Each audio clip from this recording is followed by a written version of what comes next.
දෙවියන් වහන්සේගේ ආදරය, කරුණාව, සමාදානය, නිදහස අපි ලැබුවා.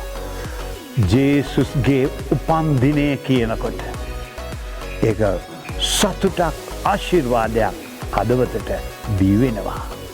දෙවියන් වහන්සේට බැරි කිසි දෙයක් නැත.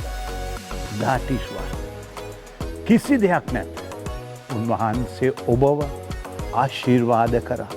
අවුරුද්දම ආශිර්වාද කරා.